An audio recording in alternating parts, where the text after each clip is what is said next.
How to install Yoast SEO. In this screencast, we're going to explain how to install the free Yoast SEO plugin. First of all, you need to be logged into your WordPress website, so let's do that first. Okay, so we're now in the WordPress backend. On the left-hand side here, we see a menu with a lot of options. One of these options is plugins right here, and we're going to click that. We're going to add a new plugin, so we'll click on Add New. We're now on the screen where you can add plugins to your WordPress installation. All we've got to do now is find the Yoast SEO plugin by typing Yoast SEO into the search bar right here. Okay, we're almost there. Let's click Install Now and then wait for it to install.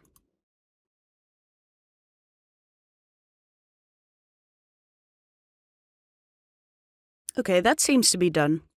The last important step is to activate the plugin by clicking Activate here. And that's it, you're good to go. A Yoast SEO menu item has now been added.